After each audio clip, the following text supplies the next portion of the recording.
तमिलनाडु में बीजेपी के लिए सियासी भूचाल आ गया है। विधानसभा चुनाव में मिली हार के बाद पार्टी के कद्दावर नेता के अन्नामलाई ने इस्तीफा देकर राज्य की राजनीति में हलचल मचा दी है और अब अन्नामलाई के जाने के बाद पार्टी में इस्तीफों की झड़ी लग गई है, जिसमें कई बड़े पदाधिकारी शामिल हैं। बीजेपी के लिए ये संकट अब और गहराता जा रहा है। तो कैसे तमिलनाडु में बीजेपी को एक के बाद एक लग रहे हैं झटके, जानेंगे इस रिपोर्ट में। तमिलनाडु में बीजेपी को झटके पर झटके लग रहे हैं। हाल ही में बीजेपी को राज्य के विधानसभा चुनाव में हार मिली थी। इसके बाद 5 जून को पूर्व प्रदेश अध्यक्ष के अन्नामलाई ने पार्टी से इस्तीफा दे दिया।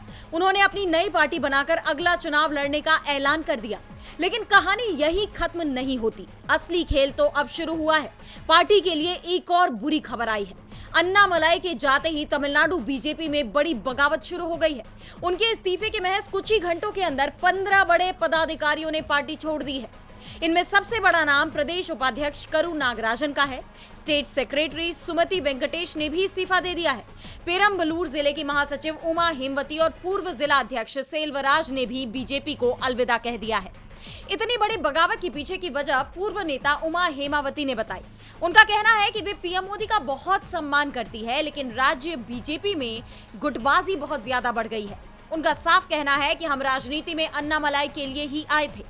युवा पीढ़ी उनके साथ है और हम भी उनके हर कदम के साथ चलेंगे। करू नागराजन ने भी यही बात दोहराई है कि अन्नामलाई ही युवाओं को राजनीति में ला रहे हैं। उधर अन्नामलाई ने बीजेपी छोड़ते ही वी द लीडर नाम से एक नया मूवमेंट शुरू किया। इसका रिस्पॉन्स हैरान करने वाला है।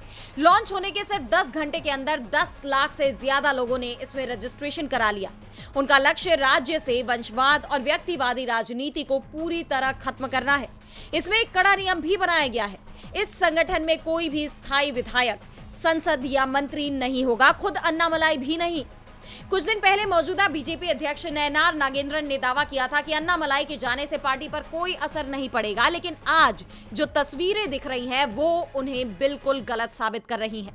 अन्नामलाई पिछले 18 महीनों से अंदरूनी मतभेदों को लेकर नाराज थे और उन्होंने दिसंबर में ही पार्टी छोड़ने का मन बना लिया था। अब सबसे बड़ा सवाल यही है कि क्या अन्नामलाई का ये मूवमेंट तमिलनाडु की राजनीति में कोई बड़ा भूचाल लाएगा? क्या बीजेपी इस डैमेज को कंट्रोल कर पाएगी? दक्षिण के सियासी ड्रामे में अभी बहुत कुछ होता दिख सकता है। डीबी लाइव की रिपोर्ट।